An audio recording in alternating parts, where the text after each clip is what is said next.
I mean, no one plans to get sick, and yet, here we are. My name is Matthew Zachary. I survived cancer, a stroke, and COVID-19, and somehow I'm still here.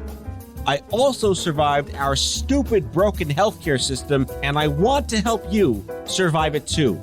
So let's go make healthcare suck less together. Because you know what? We're all out of patience. Hey, that's the name of the show. Hello, friends. Welcome back to the show. A quick reminder before we get started.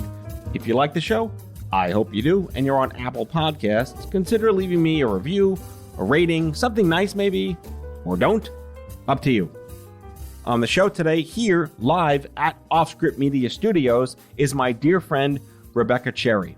We met about 20 years ago through this niche within a niche market called Young Adult Cancer Survivor Professional Musician Composers. Figured that one out.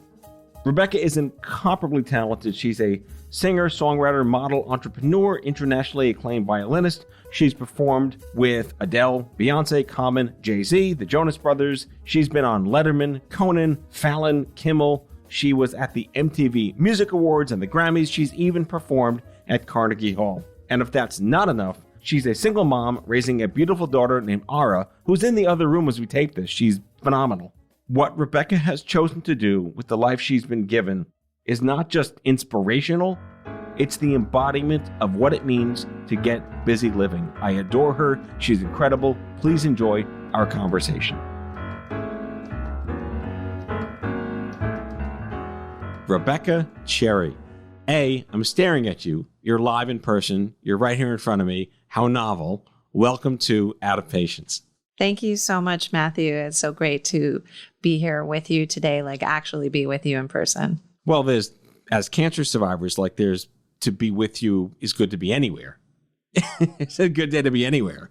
But especially as we're hopefully now new normaling ourselves out of this pandemic, to physically see you.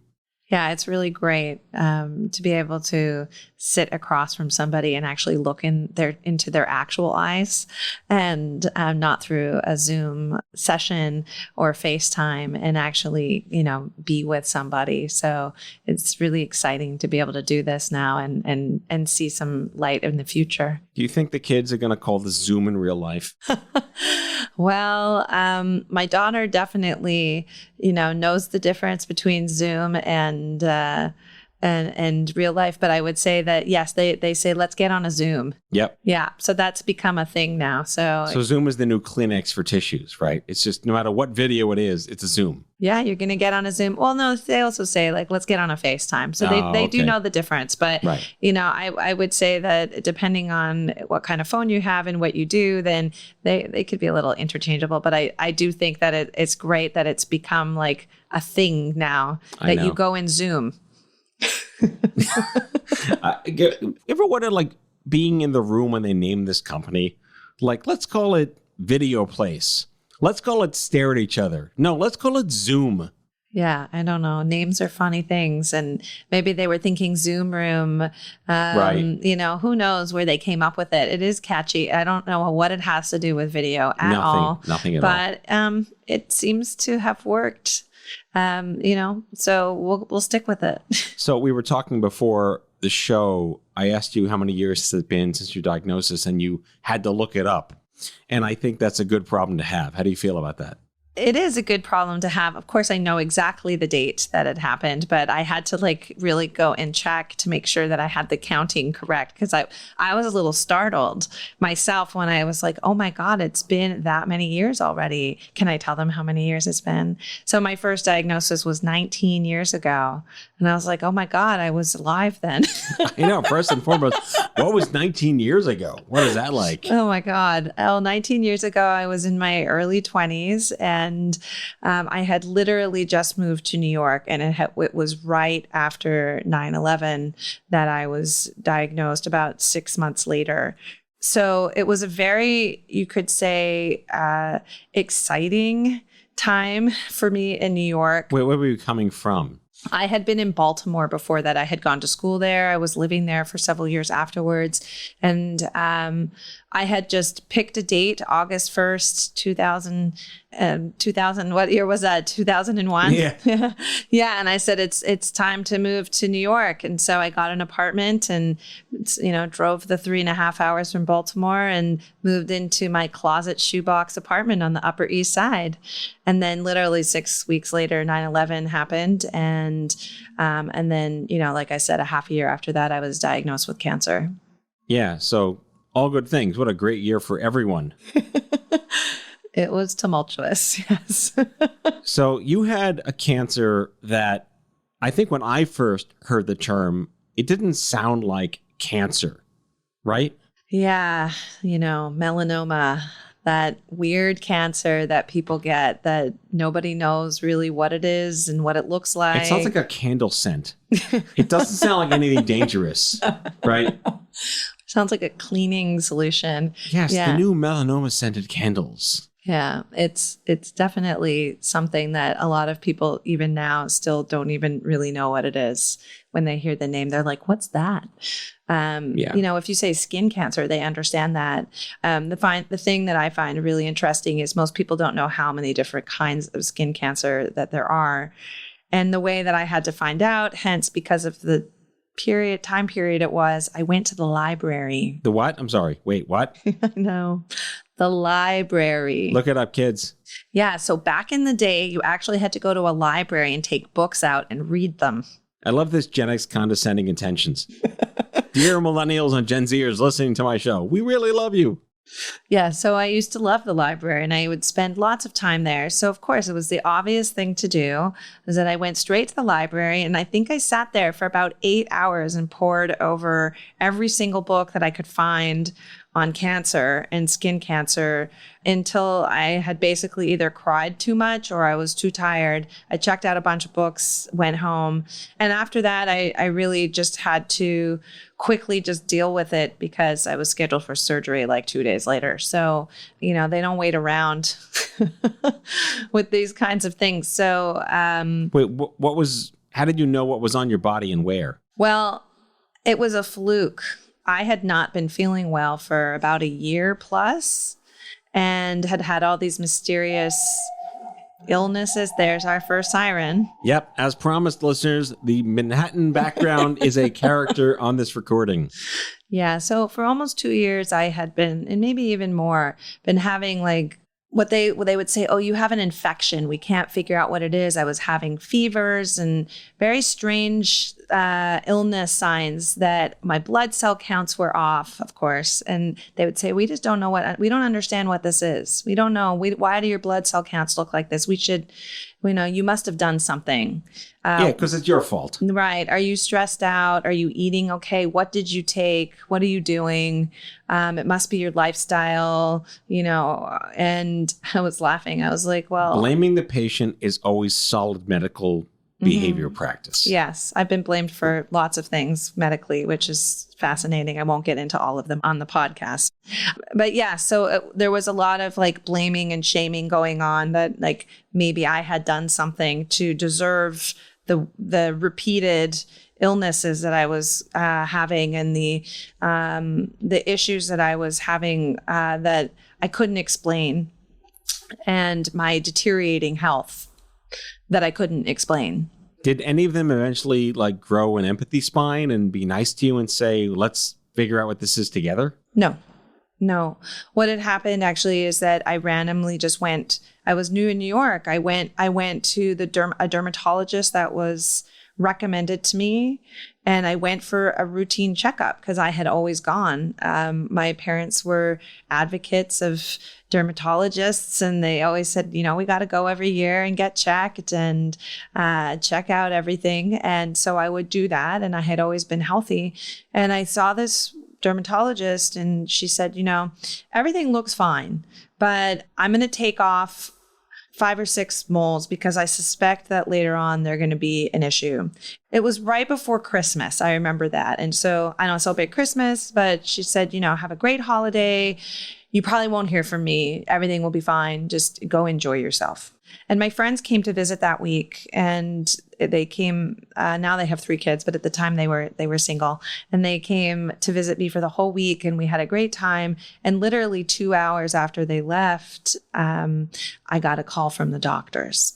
Dum, dum, dum. Yeah. And it's crazy. I can still remember the day. I can still remember where I was standing. It's funny that you wish that the really exciting, happy moments in your life, you can somehow remember all these things. But for some reason, it's always the really traumatic events that stick out somehow even more. So it was January 9th. And I heard the doctor's voice, and she said, "Hi, Rebecca." And the first thing she said to me is, "Anyone with you?" Oh, dear. Yeah. And I immediately, nerves just coursed through my body. And I remember I had this sinking feeling, and there was a couch behind me. Who are these people? Everyone's treating you like some kind of who cares what you think? Yeah. So she said, "Is there anyone around?" And I said, "No." And she goes, "Where are your parents?" And I said, "Well, they're in Canada." She goes, "Okay, well, I need you to sit down." Oh, God. Yeah. There was no Zoom back then. No, there was no Zoom. No FaceTime. No FaceTime. And it was the end of the day. She had called me. It was around 6 o'clock. It was probably the call she didn't want to make. And Right. She made it at the end of her day. And yeah, so she told me that I had cancer, and she said, "I need you to come in as soon as possible." And I remember I was performing that week, and I had a bunch of rehearsals over the next few days. And I went to work, and I told my contractor, I was playing an orchestra, and I told him what was going on. And they were like, "Are you sure you want to come to work? Are you okay?" And I said, "No, I need to do this because I need to be distracted right Yes. now and pretend that life is normal." And it was really a very intense period. And I had the surgery, and then I had to have a second surgery because they didn't get it all the first time. And then we kind of went from there, and it didn't all go away the 2 times. So I can resonate with the story about, the phone rang. And I've told the story before, but in brief, I went for an MRI in December 95. And with my mom, she drove me there, and we went to the diner after we were done just to get some lunch. And to timestamp this for the listeners, we got back to the house because I was still living at home, and the answering machine was blinking. Within 2 hours of that, we knew that was the radiology clinic leaving us a message, because no cell phones, no Zoom, no internet. And of course, we played the message, and they said, "Please come back to the hospital." So when you just said that, I hearkened back that no one wants that beeping answering machine. yeah, I mean, I rarely hear another story, even now with cell phones. It's typically, it's just how it is. There's no good way to tell somebody bad news, Right. unfortunately. And of course, it's wonderful when a doctor can tell you in person, and they can support, and they're really supportive, and they can be there with you, and you have family members. That wasn't my story, though. The happy ending is that through all these years, I'm still healthy now, and I've gone through other health things. Though I can happily say that this past year and a half, I've been probably healthier than I've been in a really long time. Said most of no people ever. #pandemic fun. Except for people like us who were so extremely careful and managed to not get COVID. But you're still here 19 years later. Yes. I think I remember you telling me once that, you keep having follow-ups and for years and years Absolutely. and years. And they find things that may or may not be dangerous, but this idea of scanxiety, right? Oh my God. Yeah. And I got my first 1-year pass on having all of my sonograms and ultrasounds and mammograms. And I got to go for a whole year, and I cried with the doctor and the radiologist when she told me that, out of joy, because I'm getting emotional now, because that was the first time in my 19 years that I had been given a pass to go an entire year. So to be given that kind of hope that like maybe now going into a time in my life where most people are starting to worry about their health, I actually am my healthiest. Is it fair to conflate that you had gone through this and that changed your behavior to be more mindful of things that you otherwise would have done without that? Like you went from no more donuts, I'm a cancer person, right? I don't think you ate a lot of donuts anyway, but it was not donuts. But I definitely have a lot to say about that. So over the last years, I would say that I got very curious about the mind-body relationship. And I started to really look at my own mindset, how I was talking to myself, what kind of internal dialogue that was going on. And I started to listen to what was being said about this in the world. And I started to do a lot of research on myself and found that the more I focused on having a really healthy mind and really bolstering my inner self and doing things, not just fitness and eating well and having a good lifestyle, but really taking care of my, not just, I would say mental health, but like actually training my brain. And retraining my brain to focus on the present, to worry less, and to really free myself up and really be regimented in a way with my self-talk. My health improved. And now science is coming out to show this. You were ahead of your time. I don't know if I was ahead of my time, but I got interested and curious. And you would not have pursued that behavior change had you not had yourself scared shitless from cancer. I think that it definitely helped that I'd had cancer and a myriad of other health problems, that I started to look at what the common denominator was, and it was me.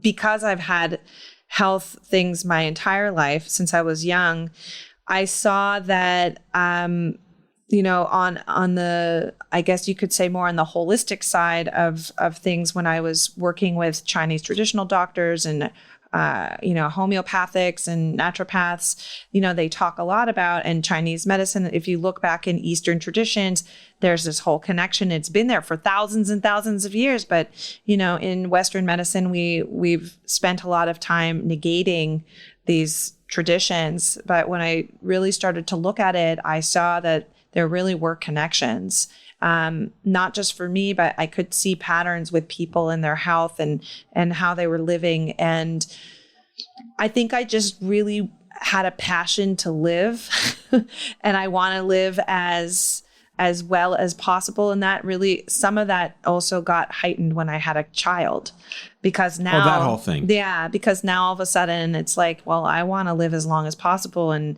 be healthy for my family. It's not just me anymore.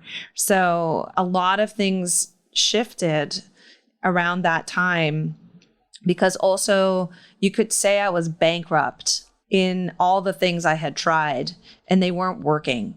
So I was like, I'm ready to try anything now.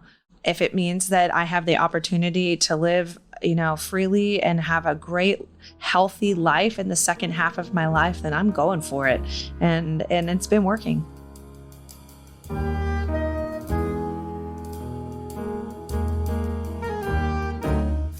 Back with our guest after the break.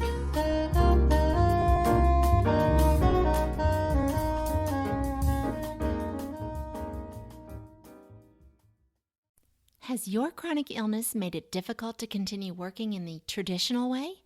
Want to learn how to find and create flexible remote work that both accommodates your chronic illness and generates an income?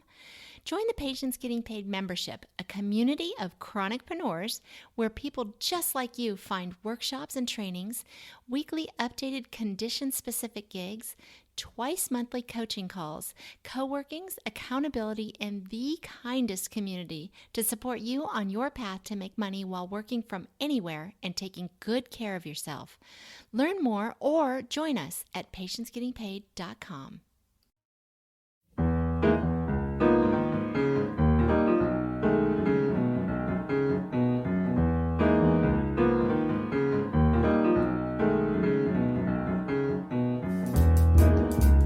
So I can't help but notice you mentioned that you are a mom. Yes, I am a mom. I love the stories. I mean, we like happy endings when positive things can come of bad things. What was it like for you to reconcile your desire for motherhood against the risk of you either maybe not being here to parent your child or passing down genes, whether that's hyperbole or myth or fact, to a child, against the other backdrop of, do I really want to raise a child in a world with cancer? I've heard all those things. We're both parents of young children now. What was your thought going through this process? Wow. It crossed my mind definitely at times, like, would I be sick again? And what would that be like?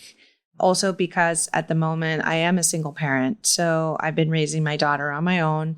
And, so there's a lot more for me to have at stake. It definitely wasn't something that was going to stop me. I think it just made me realize that, like, I have a lot of responsibility to take on in terms of who I get to be in the world, and not just like as a career or a person doing great things in the world, but like, who am I getting to be for myself, that I'm going to show up and live my life every day like today is the day. Because in the end, we really don't know how much time we're going to have. We don't know. So I decided that I'm going to live my life the best way I can every day and do everything in my power to be healthy and mitigate the risk of anything, negative happening to me in my life, whether it's, health-wise or accidents or whatever. And doesn't mean I'm not having fun, but I'm definitely thinking about it. And I can't stop things from happening either. So I'm definitely in a place where I'm not going to worry about what could happen. I'm focused a lot more on what's happening right now. Have you ever heard the expression, realizing that you have no control over something gives you control over that nothing? Well, really, we have almost no control ever. So, yes, I'm laughing because, in my own life, there's those moments where we feel completely out of control. We're having these feelings, right? We're out of control. I feel out of control. What does that look like, really, anyways? It just means that we thought we had control over something and we really don't. And it's making us feel worried or anxious or whatever that is. But when you can really just let go. And is it that easy, though? Does it take practice? It takes conscious intent. Well, Matthew, tell me, how is it for you? Oh, I hate everything and everyone. No, I don't. For me, I am of the belief that if shit's going to happen, shit's going to happen. And you can only prevent so much or reduce your risk for so much. Right. And do you find it easy to let go of control let go when you're feeling like you can't or you're having trouble with something? I've learned as a parent and as a husband and as a son and a brother that selective release of control can come in very handy. Pick your battles. Absolutely. My father always said that to me.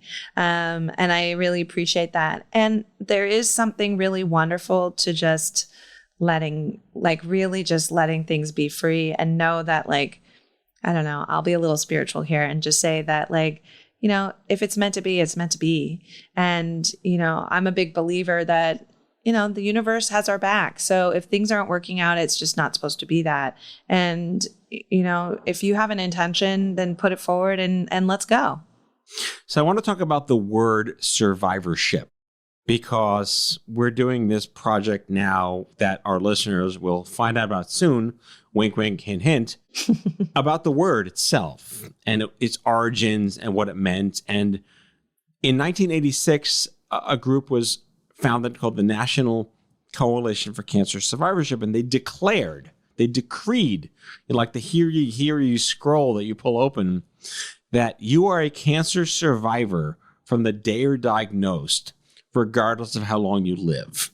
And they didn't tell me that in the 90s. They're like, you'll be alive in 5 years, then you're a survivor. So they didn't listen to the rules in 86 20 years later, 15 years later. When did you first hear the word survivorship? And did you consider yourself a cancer survivor, like when that phone came in, when that call came in? I definitely didn't think of myself as a survivor when the phone call came in, nor for a very long time. I don't know. I can't speak for other people, but, there was just this world that I survived in, you could say, that was me surviving my life every day. And that's really what it was. It wasn't heroic. It wasn't anything that I could say has the badge of honor on it. It was really surviving. Because unless you've gone through something major like this in your life, it changes you instantly. And there's no coming back. There's only going forward. And there's a healing process that goes with that. And I had never really heard the term survivorship probably until like a decade into this all. And I had gone through so much by then. Nobody talked to me about survivorship. There wasn't even, I told you this when we met, like way back, they were like, well, you can go to this support group, but everybody in there is like in their 70s and 80s. We don't really know what to do with you because either you got to go to the pediatric hospital and you can, talk to some people there, or we'll put you in with the geriatrics. And I knew one person at the time that had cancer, and she had spinal cancer, and she actually lived in my building. Of all the people, you had just moved to New York. I know. You're a new person in the city, and in your building is a peer. Yeah. And actually somebody who had been, going through cancer treatments for a long time, and her life sentence was not going to be long. And I just remember how brave she was talking about it. And, she was just somebody that I could talk to.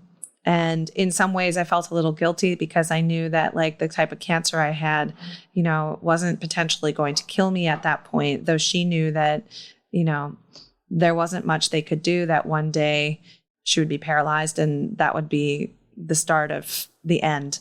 But she gave me a lot of courage. And I remember the day I found out, she was sitting outside on our stoop, and I came outside and I was crying, and I told her what was going on, and she just gave me a big hug. And that was really when we started talking, and I made a friend that day. And we met like years after your diagnosis, but just at the onset, you mentioned like either kids or old people, that we were trying to end that. We were trying to create a middle group that was kids, not old people, and then old people. Yeah, and it was much needed because we also didn't have social media and all these things that other people have now to connect themselves to each other. So it was really hard to find people. Then there was definitely nobody in my music community. So going right there to the music, you are an award-winning violinist, musician, you sing, you do these amazing music videos, you are like an Instagram champion. I've been following you.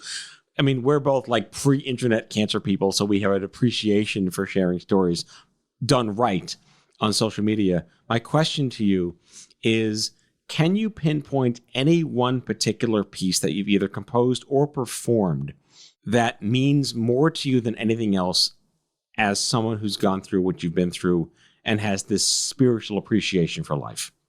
Absolutely. I mean, there's many pieces that I can say that I've performed that have a lot of emotional pull for me. But one in particular is the Vocaliste by Rachmaninoff. It's such a hopeful piece of music. And for me, every time I play it or perform it, it just gives me hope for the future. And it's a love song with no words. So that he wrote, and to me it's a love song to people. And as someone who's gone through cancer and is a musician, my goal in life really is to give people the opportunity to heal themselves and to have some solace and some freedom from what it is that they're dealing with, whether it's health or personal or, all the myriad of things that we deal with as human beings. So, my gift to the world is to be able to share that in my music. And that's what I love doing every day. It's my passion. Well, let's have a listen.